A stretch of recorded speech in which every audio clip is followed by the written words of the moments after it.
আসসালামু আলাইকুম গাইজ, কি অবস্থা তোমাদের? আজকে আমি এসএসসি জেনারেল ম্যাথের প্রথম অধ্যায় অর্থাৎ বাস্তব সংখ্যার এই ম্যাথগুলো সমাধান করাবো। এই ম্যাথগুলো অনুশীলনীর 12 নম্বর প্রশ্ন 13 নম্বর প্রশ্নে দেওয়া রয়েছে। তো দেখো 12 নম্বর প্রশ্নের মধ্যে কি বলা আছে যে আবৃত দশমিক ভগ্নাংশ প্রকাশ করো। অর্থাৎ আমাদের এখানে যে সংখ্যা দেখো ক নম্বরে একটা সংখ্যা দিয়ে রাখছে, খ নম্বরে একটা সংখ্যা দিয়ে রাখছে। তো এই যে অনুপাত আকারে যে সংখ্যাগুলো দেওয়া আছে এই সংখ্যাগুলোকে আমাদের আবৃত দশমিক ভগ্নাংশে প্রকাশ করতে হবে। দেখো যেহেতু আমাদের এই সংখ্যাগুলোকে আবৃত দশমিক ভগ্নাংশে প্রকাশ করতে হবে, তাহলে আমাদের আগে ফার্স্টে জানতে হবে যে আবৃত দশমিক ভগ্নাংশটা কি। যদি আমরা এটা মনে করো আবৃত দশমিক ভগ্নাংশ না যায়, তাহলে এগুলোকে কিভাবে কনভার্ট করবো? তাহলে ফার্স্টে আবৃত দশমিক ভগ্নাংশটা আমরা জেনে নিই। সাপোজ আমার কাছে একটা সংখ্যা রয়েছে 2.3454545, এরপর মনে করো ডট ডট চিহ্ন দেওয়া আছে। তাহলে এই যে ডট ডট চিহ্ন দ্বারা, এই ডট ডট চিহ্ন দেওয়া থাকা দ্বারা কি বোঝায়? দশমিকের পরে অঙ্কগুলো অসীম পর্যন্ত বিদ্যমান রয়েছে। এখন দেখো আমরা যদি এই সংখ্যাটি একটু ফলো করি, এই দশমিক বিন্দুর ডান দিকে একটা 3 রয়েছে, এরপরে 4 রয়েছে, এরপর 5 রয়েছে। কিন্তু এই 4 আর 5 যে দুইটা অঙ্ক রয়েছে, এই দুইটা অঙ্কের বারবার বারবার পুনরাবৃত্তি ঘটছে। তো যদি এরকম থাকে যে একটা সংখ্যার দশমিক বিন্দুর ডান দিকের কোনো অঙ্কের বারবার পুনরাবৃত্তি ঘটছে এবং এই সংখ্যাগুলো অসীম পর্যন্ত বিদ্যমান রয়েছে, তাহলে ওই সংখ্যাটিকে আমরা এভাবে প্রকাশ করতে পারি যে 2.345, এরপর যে অঙ্ক দুইটার বারবার পুনরাবৃত্তি ঘটছে ওই অঙ্ক দুইটার উপর আমরা এই আবৃত চিহ্ন দিয়ে দেবো। এই যে উপরে যে দুইটা আমরা ফোঁটা চিহ্ন দিলাম, এটা হচ্ছে আবৃত চিহ্ন। এই আবৃত চিহ্ন দ্বারা কি বোঝাবে? যে সকল অঙ্কের উপর আবৃত চিহ্ন দেওয়া থাকবে, ওই আবৃত চিহ্ন দ্বারা দেওয়া থাকা দ্বারা বোঝাবে ওই অঙ্কগুলোর বারবার পুনরাবৃত্তি ঘটবে এবং ওই অঙ্কগুলো অসীম পর্যন্ত বিদ্যমান থাকবে।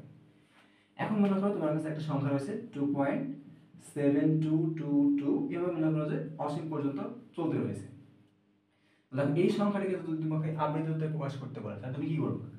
2.7 লিখে 2 এর উপর আবৃত দিয়ে দিবা। কারণ কি দুই দুই অঙ্কটার বারবার পুনরাবৃত্তি ঘটছে, এজন্য আমরা কি করছি 2 এর উপর আবৃত দিয়ে দিয়েছি। অথবা মনে করো তোমার কাছে একটা সংখ্যা রয়েছে 5.7321321321 এভাবে মনে করো চলতে রয়েছে। তাহলে এই সংখ্যাটিকে তুমি যদি আবৃততে প্রকাশ করতে বলে, তাহলে তুমি কিভাবে প্রকাশ করবে? দেখো এই যে 321 এই তিনটা অঙ্কের বারবার পুনরাবৃত্তি ঘটছে, তাহলে আমি এই সংখ্যাটিকে কিভাবে প্রকাশ করতে পারি? 5.7321 লিখে 3 এর উপর 2 এর উপর আর 1 এর উপর পুনরাবৃত্তি দিয়ে দেবো বা আবৃত দিয়ে দেবো। দেখো এটাকে তুমি এভাবে প্রকাশ করতে পারো, তুমি চাইলে এভাবে প্রকাশ করতে পারো যে 5.7321 লিখে এই 3 এর উপর আবৃত দিয়ে দিবা আর 1 এর উপর আবৃত দিয়ে দেবে। যদি আমাদের এরকম থাকে যে 4 5 6 7 আর মনে করো এই 4 এর উপর আবৃত দেওয়া আছে, 7 এর উপর আবৃত দেওয়া আছে, তো এটা দ্বারা অ্যাকচুয়ালি কি বোঝায়? 4 5 6 7 এই সবগুলোর উপরই আবৃত চিহ্ন দেওয়া থাকবে। অর্থাৎ যদি আমাদের দুই পাশের অঙ্কর উপর আবৃত দেওয়া থাকে আর মাঝে যদি কোনো অঙ্ক থাকে, তাহলে বোঝাবে যে সবগুলো অঙ্কেরই উপর আবৃত চিহ্ন দেওয়া আছে। অর্থাৎ এভাবে প্রকাশ করতে পারো, তুমি চাইলে এভাবে প্রকাশ করতে পারো। তো যাই হোক, তাহলে আমাদের একটা সংখ্যা আবৃত হবে কি হবে না, এখন আপাতত আশা করছি তোমরা বুঝতে পারবে যে একটা সংখ্যা আবৃত হবে কি হবে না। আচ্ছা দেখো এই সংখ্যাটিকে কি আমরা কি আবৃতকে প্রকাশ করতে পারবো? 2.375213246 এরকম একটা সংখ্যা রয়েছে, এটাকে কিন্তু আমি আবৃত আকারে প্রকাশ করতে পারবো না। কারণ কি এখানে এমন কোনো সংখ্যা নাই, এই দশমিকের পরে এমন কোনো অঙ্ক নাই যে অঙ্কগুলোর বারবার পুনরাবৃত্তি ঘটছে, আবার দশমিকের পরের অঙ্কগুলো অসীম পর্যন্ত বিদ্যমান নাই। তাহলে এই দুটো কন্ডিশন যেহেতু আমাদের স্যাটিসফাই করছে না, যে অসীম পর্যন্ত বিদ্যমানও নেই, আবার কি এই দশমিকের পরের অঙ্কগুলোর কোনো পুনরাবৃত্তি ঘটছে না, সুতরাং আমরা এটাকে আবৃত আকারে প্রকাশ করতে পারবো না। এটা হচ্ছে আমাদের কি, এটা আমাদের সসীম দশমিক ভগ্নাংশ সংখ্যা। ওকে, তাহলে এবার আসছে আমাদের ম্যাথে। তাহলে আমাদের সমাধান কত? 12 ক। তো দেখো আমাদের প্রথমে যে ম্যাথটা দিয়েছে 1 কে 6 দ্বারা ভাগ করতে বলছে এবং এটাকে আবৃততে প্রকাশ করতে বলছে। দেখো আমরা যদি 6 দ্বারা 1 কে ভাগ করি, তো এই 6 দ্বারা 1 কে ভাগ করা যায় না, এজন্য আমরা কি করলাম? একটা দশমিক নিয়ে নিলাম। তাহলে দশমিক নিলে আমি কি করতে হবে? এখানে একটা শূন্য ব্যবহার করতে হবে। এখন দেখো 6 কে 6 বিয়োগ করলে কত আসে? 4 আসে। এখন দশমিকের জন্য আমি একটা শূন্য নিতে পারবো, আর দেখো 6 ছক 36 হয়।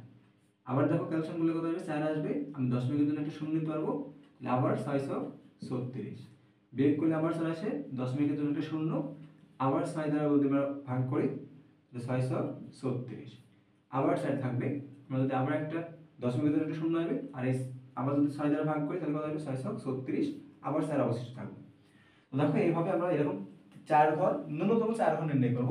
তুমি চাইলে 5 ঘর নির্ণয় করতে পারো বা 6 ঘর নির্ণয় করতে পারো, বাট ন্যূনতম 4 ঘর নির্ণয় করবা। দশমিকের পরে ন্যূনতম 4 ঘর পর্যন্ত তুমি যাবে। এখন দেখো আমরা এই 4 5 আমরা দশমিকের পর 5 ঘরে আসছি। এই 5 ঘর থেকে দেখা যাচ্ছে যে দশমিকের পরে এই যে 6 অঙ্কটা বারবার বারবার রিপিট হচ্ছে। তো দেখো এখানে 6 অঙ্কটা যত বারবার রিপিট হচ্ছে, সুতরাং আমি বলতে পারি নির্ণেয়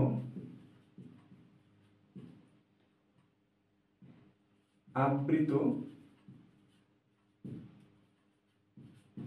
দশমিক ভগ্নাংশ সংখ্যা সমান সমান, যে ভাগফল আমরা কি পাইছি, দেখো 0.16 রয়েছে, তো আমরা এটাকে এভাবে লিখতে পারি 0.166666। এরপর দেখো এটা চলতে চলতে থাকবে, কিন্তু আমাদের কিন্তু এখানে ভাগশেষ শূন্য হয় নাই, তার মানে কি এটা চলতে থাকবে, এই জন্য ডট ডট দিয়েছি। তাহলে যেহেতু আমাদের ভাগ এই দশমিকের পরে অঙ্কগুলো চলতেই রয়েছে, অর্থাৎ দশমিক পর্যন্ত বিদ্যমান রয়েছে, আর দেখো দশমিকের পরে 6 অঙ্কটা বারবার পুনরাবৃত্তি ঘটছে, সুতরাং এটাকে আমি 0.16 লিখে এই 6 এর উপর আবৃত দিতে পারবো। তাহলে এটাই কিন্তু আমাদের অ্যান্সার।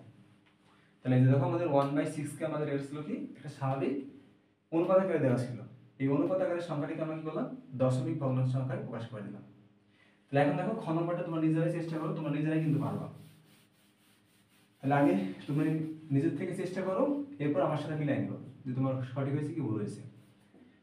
তাহলে আমাদের কি দেওয়া ছিল, 3/8/15। তাহলে আমাদের একটা মিশ্র ভগ্নাংশ, তাহলে মিশ্র ভগ্নাংশে আমাদের স্বাভাবিক ভগ্নাংশ কিভাবে প্রকাশ করতে হয়, তাহলে 15 দ্বারা আগে কি করতে হয়, হর দ্বারা এই সামনের পূর্ণ সংখ্যাটাকে গুণ করতে হয়। তাহলে দেখো 15 দ্বারা যদি আমরা 3 কে গুণ করি তাহলে কত আসে, 3×15 45, আর তার সাথে কি করতে হয়, লব যোগ করতে হয়। তাহলে কত হবে 45 + 8, তাহলে কত হবে 53। এই 53 আমাদের কোথায় যাবে, 50 তে যাবে লবে, আর হরে যে 15 ছিল সেই 15 থেকে যাবে। তো আমাদের মিশ্র ভগ্নাংশ দিলে আমরা এভাবে স্বাভাবিক ভগ্নাংশে প্রকাশ করব। আচ্ছা, এখন বিষয় হচ্ছে আমাদের কি করতে হবে, 15 দ্বারা 53 কে ভাগ করতে হবে। তাহলে 15 দ্বারা যদি আমরা 53 কে ভাগ করি, তো দেখো 4×15 60 হয়, তাহলে 3 দ্বারা যাবে, তাহলে 3×15 45, 5 আছে কত, 13 পাবো 8, তাহলে দেখো কিন্তু 8 অবশিষ্ট থাকছে। এই 8 কে কিন্তু 15 দ্বারা ভাগ করা যায় না, তাহলে আমি কি করব, একটা দশমিক নিয়ে নেব, দশমিক নিলে একটা শূন্য নিতে পারবো। আমরা জানি 5 × 80, আর 6 × 5 × যদি 80, 15 আছে, তাহলে 5 × 75 হয়, তাহলে আমরা এখানে 5 দিলাম, 5 দিলে আমাদের কত আসবে 75, তাহলে এখানে আবার 5 অবশিষ্ট থাকবে, দশমিকের জন্য একটা শূন্য চলে আসবে। আবার দেখো 3×15 45 হয়, আবার 5 অবশিষ্ট থাকবে, দশমিকের জন্য একটা শূন্য, আবার 3 দ্বারা যদি দিই তাহলে 3×15 45, আবার 5, দশমিকের জন্য একটা শূন্য, আবার 3×15 45, তাহলে আবারও 5 অবশিষ্ট থাকছে। দেখো 4 সংখ্যা চলে আসছে দশমিকের পরে, তো 4 সংখ্যা চলে আসলে তুমি চাইলে নির্ণয় করতে পারো, না নির্ণয় করে এই পর্যন্ত রেখে দিতে পারো। তাহলে আমি এই পর্যন্ত রেখে দিলাম। তাহলে এখন দেখো আমাদের এখানে বারবার দেখা যাচ্ছে 3 অঙ্কটার বারবার পুনরাবৃত্তি ঘটছে, আর এখানে দেখো প্রতিবার আগেও 5 ছিল, তারপরেও 5 ছিল, তারপরে 5 ছিল, এখনো 5 রয়েছে। তার মানে বুঝতে পারছি যে এই 3 অঙ্কটার বারবার পুনরাবৃত্তি ঘটবে আমি যদি দশমিক দিয়ে আমি ভাগ করতে থাকি। তাহলে আমি বলতে পারি অতএব নির্ণেয় আবৃত দশমিক ভগ্নাংশ সংখ্যা সমান সমান কত, আমাদের ভাগফল কি আসছিল 3.5333, এরপরে 34 আছে। ওকে, তাহলে আমরা কি বললাম যে দশমিকের পরে 5, এরপরে 3 রয়েছে, বাট এই 3 অঙ্কটা বারবার পুনরাবৃত্তি ঘটছে, সুতরাং আমরা এটাকে এভাবে প্রকাশ করতে পারি 3.53 লিখে তার মাথার উপর আবৃত চিহ্ন দিয়ে দেবো। তাহলে এটা হচ্ছে আমাদের অ্যান্সার। দেখো এই বিষয়টা কিন্তু আমাদের অনেক ইজি ছিল। তো আশা করছি এটা বুঝতে পারছো, মুছে দিলাম। তো তোমাদের উঠাই হয়ে গেলে মুছে দিলাম এটা। এখন আসলে আমাদের 13 নম্বরে, তাহলে সমাধান 13, তো মনে করো ক নম্বর লিখে রাখি আমরা। 13 নম্বর আমাদের প্রশ্নে কি বলছে, সাধারণ ভগ্নাংশে প্রকাশ করো। দেখো এবার কিন্তু আমাদের আবৃত দিয়ে রাখছে, আমাদের সাধারণে প্রকাশ করতে হবে।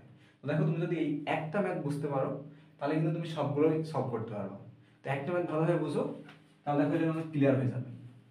তো আমাদের কাছে যে সংখ্যাটা দেওয়া ছিল সেটা হচ্ছে 0.35, আর 5 এর মাথার উপর আবৃত।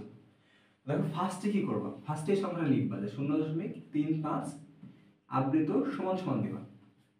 এই সমান দেওয়ার পর দেখো এই আবৃত চিহ্ন রেখে দিয়ে তুমি এই দশমিক চিহ্নটা উঠাই দাও, দশমিক চিহ্ন উঠাই দিলে কি থাকছে 0 3 5 থাকছে। তো দেখো ডানে শূন্য সরি বামে শূন্য রাখাও যে কথা না রাখাও সেই কথা, তাহলে মনে করো এই শূন্যটা বাদ দিয়ে দিলাম। তুমি যদি শূন্য রাখতে চাও রাখতে পারো, বাদ দিতে চাও মানে যদি বাদ দিতে চাও বাদ দিতে পারো। এখন দেখো আমাদের এখানে সংখ্যাটা কত আছে, তো যেহেতু বামে শূন্যর দাম নেই আমরা বামে শূন্য বাদ দিয়ে দিলাম, তাহলে এখন দেখো সংখ্যাটা হচ্ছে 35। তাহলে আমরা কি বললাম যে দশমিক চিহ্নটা উঠাই দেবো, উঠাই দিয়ে আমি মোট সংখ্যাটাকে বিবেচনা করবো। তাহলে মোট সংখ্যাটা আমাদের কত আসছিল 0 3 5 আসছিল। এখন তাহলে বামে শূন্য যেহেতু দাম নেই আমরা শূন্যটাকে বাদ দিয়ে দিলাম, তাহলে সংখ্যা দাঁড়ালো কি 35।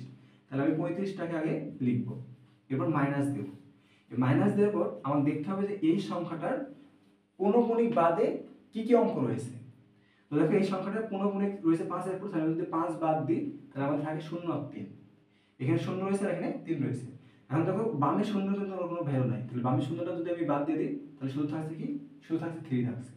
তাহলে দশমিক আমরা কি বললাম যে পৌনঃপুনিক যে অঙ্কগুলো থাকবে সেই অঙ্ক বাদে বাম দিকে যে অঙ্কগুলো থাকবে সেই অঙ্কগুলো আমরা এখানে বসাবো। তাহলে বাম দিকে আমরা দেখলাম শুধু থাকছে কি 3 থাকছে। এরপর আমরা আমাদের হোল ডিভাইডেড দিয়ে দেবো, দিয়ে দেওয়ার পর এখন দেখতে হবে যে আমাদের যে দশমিক যে বিন্দুটা আছে এই বিন্দুর পরে ডান দিকে কয়টা অঙ্কের উপর আবৃত চিহ্ন দেওয়া আছে। দেখো যে দশমিক বিন্দুর পরে ডান দিকে দুইটা অঙ্ক রয়েছে, এই দুইটা অঙ্কের মধ্যে শুধু এই 5 অঙ্কটার উপর অর্থাৎ একটা অঙ্কের উপর আমার আবৃত চিহ্ন দেওয়া আছে। তো যতটি অঙ্কের উপর আবৃত চিহ্ন দেওয়া থাকবে ততটা 9 নেব। তো যেহেতু আমাদের একটা অঙ্কের উপর আবৃত দেওয়া ছিল তাই আমি একটা 9 নিলাম। তাহলে আমরা কি বললাম যে নিচে আসার পর আমরা দেখব যে আমাদের যে সংখ্যাটা ছিল সেই সংখ্যাটার দশমিক বিন্দুর ডান দিকের কতটা অঙ্কের উপর আবৃত চিহ্ন দেওয়া আছে। তো যেহেতু আমাদের একটা অঙ্কের উপর আবৃত চিহ্ন দেওয়া ছিল সুতরাং আমি একটা 9 নিয়েছি। এরপর কি করব, দেখতে হবে যে দশমিক বিন্দুর ডান দিকে যে অঙ্কগুলো রয়েছে সেই অঙ্কগুলোর মধ্যে কতটা অঙ্কের আবৃত চিহ্ন নেই। তো দেখো এই 3 অঙ্কটার উপর কিন্তু কোনো আবৃত চিহ্ন নাই, অর্থাৎ একটা অঙ্কের পর দশমিক এই আমাদের এই সংখ্যার ক্ষেত্রে দশমিকের পরে একটা অঙ্কের পর আবৃত চিহ্ন নেই। তো যেহেতু একটা অঙ্কের পর আবৃত চিহ্ন নেই সুতরাং একটা শূন্য নিয়ে নেব, তাহলে আমাদের কাজ শেষ, আর কিছু করা লাগবে না। তাহলে আমরা কি করবো, সিম্পল বিয়োগ। 35 থেকে যদি 3 বিয়োগ করি তাহলে থাকে হচ্ছে আমাদের 32 আর নিচে থাকে হচ্ছে 90। তাহলে দেখো এখানে আমাদের অ্যান্সার। যদি এটাকে সংক্ষিপ্ত করতে পারো তাহলে উপরে নিচে কোনো একটা সংখ্যা দ্বারা ভাগ করে ছোট করতে পারো, কিন্তু দেখো আমাদের এটা সংক্ষিপ্ত হবে না। এটা 9 দ্বারা বিভাজ্য, 3 আর 2 5, এটা কিন্তু 9 দ্বারা 3 দ্বারা 5 দ্বারা, এটা 3 দ্বারা কিন্তু বিভাজ্য না বা 9 দ্বারা বিভাজ্য না। তাহলে আমাদের অ্যান্সার এখানে লিখে দেব। এখন আসলে খ নম্বরে, তাহলে খ নম্বরে আমাদের কি বলছে, খ নম্বরে আমাদের 6.2309, যেখানে আমাদের 3 আর 9 এর উপর আবৃত চিহ্ন দেওয়া আছে। তাহলে আমরা কি বলছিলাম, আগে যেটা দেওয়া আছে সেটা বসাবো, এরপর সমান চিহ্ন দেব, দিয়ে আমরা এই দশমিক চিহ্ন বাদে সংখ্যাটাকে লিখবো। তাহলে দশমিক চিহ্ন বাদে সংখ্যাটা কি থাকছে 62309, অর্থাৎ 62,309 এই সংখ্যাটা থাকছে। তাহলে সম্পূর্ণ সংখ্যাটাকে লিখবো, লিখে একটা মাইনাস দেবো, দেওয়ার পর কি করবো, দেখতে হবে যে কতটা সংখ্যার উপর আমাদের আবৃত চিহ্ন দেওয়া ছিল। তো দেখো এই যে 3 আর 9 এর উপর আবৃত চিহ্ন দেওয়া আছে মানে কি এই তিনটা সংখ্যার উপরে আবৃত চিহ্ন দেওয়া আছে, অর্থাৎ 3 এর উপরও আছে, 0 এর উপরও আছে, 9 এর উপরও আছে। তাহলে আবৃত চিহ্ন যেগুলোতে দেওয়া আছে সেগুলো বাদে বাকি যে অঙ্কগুলো থাকবে সেই অঙ্কগুলো বিয়োগ করে দেবো। তাহলে বাকি অঙ্ক কত ছিল 62, তাহলে 62 বিয়োগ করে দিলাম। এরপর কি করবো, নিচে চলে আসবো। নিচে আসার পর আমাদের দেখতে হবে যে দশমিক বিন্দুর ডান দিকে, তাহলে দশমিক বিন্দুর ডান দিকে দেখো কি কি ছিল, এই যে 4টা অঙ্ক ছিল, এই 4টা অঙ্কের মধ্যে আমাদের দেখতে হবে যে কতটা অঙ্কের উপর আবৃত চিহ্ন রয়েছে। দেখো আমাদের এখানে 3টা অঙ্কের উপর আবৃত চিহ্ন রয়েছে, 3 0 9, এই 3টা অঙ্কের উপর আবৃত চিহ্ন রয়েছে। আমরা কি বলছিলাম, যতটা অঙ্কের উপর আবৃত চিহ্ন থাকবে ততটা 9 নিয়ে নেব, নিলাম 3টা 9। এরপর কি বলছিলাম যে দশমিক বিন্দুর ডান দিকে দেখতে হবে কতটা অঙ্কের উপর আবৃত চিহ্ন নেই। তো দেখো এই যে 2 যে অঙ্কটা, এই অঙ্কটার পর্যন্ত আবৃত চিহ্ন নেই, তার মানে আমাদের একটা অঙ্কের উপর আবৃত চিহ্ন নেই। যেহেতু একটা অঙ্কের উপর আবৃত চিহ্ন নেই আমি একটা শূন্য নিয়ে নেব। তাহলে শূন্য নিয়ে নিলাম, যেহেতু আমাদের দশমিকের পরে সবগুলো অঙ্ক নিয়ে কাজ করা শেষ, তার মানে আমাদের এখানে ক্যালকুলেশনও শেষ। তাহলে আমরা সিম্পল বিয়োগ করে দেবো। তাহলে আমাদের থাকবে 7 7 3 2 6 2, তাহলে 62,237 থাকে, নিচে কত থাকে 9 9 9 0, 6 2 8 8 2 10 10 3 13 13 7 20। তো 20 সংখ্যাটা কিন্তু আমাদের 3 দ্বারা বিভাজ্য না, তার মানে আমাদের এখানে অ্যানসার থেকে যাবে। তাহলে এটা ছিল আমাদের খ নম্বর। তো আমি আশা করছি তোমরা এই খ নম্বরটা বুঝতে পারছো। তাহলে যদি খ নম্বর তোমরা বুঝে থাকো তোমরা নিজের থেকে এই গ নম্বরটা চেষ্টা করো, চেষ্টা করার পর আমার সাথে মিলাই নিও, সৎ থাকবা কিন্তু নিজে নিজে আগে চেষ্টা করবো, তারপরে আমার সাথে অ্যান্সার মিলাই নিবা। তাহলে দেখো আমাদের গ নম্বরে কি বলা ছিল, গ গ নম্বরে আমাদের যে সংখ্যা দেওয়া ছিল সেটা হচ্ছে 3.0463 আর আমাদের দেওয়া ছিল 6 আর 3 এর উপর আবৃত চিহ্ন, অর্থাৎ 3.04623, যেখানে 6 আর 3 এর উপর আবৃত চিহ্ন দেওয়া আছে।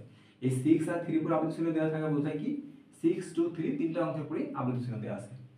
ওকে, তাহলে আমরা কি বলছিলাম, ফার্স্টে যে সংখ্যাটা দেওয়া থাকবে সেই সংখ্যাটা বসাবো। 3.04623 বসাইলাম, এরপর আবৃত চিহ্ন দিয়ে দিলাম, এরপর একটা সমান চিহ্ন দেবো, তারপরে সম্পূর্ণ সংখ্যাটাকে আমরা বসাই দেবো প্রথমে। তাহলে আমাদের সম্পূর্ণ সংখ্যা হবে 304623 হবে। এরপর আমরা বলছিলাম একটা বিয়োগ দিব, অর্থাৎ একটা মাইনাস চিহ্ন ইউজ করবো। এরপর আমরা কি বলছিলাম যে যেগুলোর উপর আবৃত রয়েছে সেগুলো বাদে দেখতে হবে বাম দিকে কতটা অনাবৃত সংখ্যা রয়েছে। দেখো এই যে এই তিনটা অঙ্ক রয়েছে আমাদের, এই তিনটা অঙ্কের উপর কিন্তু আমাদের কোনো আবৃত চিহ্ন নেই, তাহলে আমরা এটা ডিরেক্ট বিয়োগ করে দেবো 304 আর 304 বিয়োগ করে দেবো। এরপর আমরা নিচে চলে আসবো, নিচে আসার পর আমরা কি করবো, দেখবো যে দশমিক বিন্দুর ডান দিকে যে অঙ্কগুলো রয়েছে সেই অঙ্কগুলোর মধ্যে কতটা অঙ্কের উপর আবৃত চিহ্ন রয়েছে। তো দেখো তিনটা অঙ্কের উপর আবৃত চিহ্ন ছিল, তাহলে আমি 3টা 9 দিয়ে দেবো।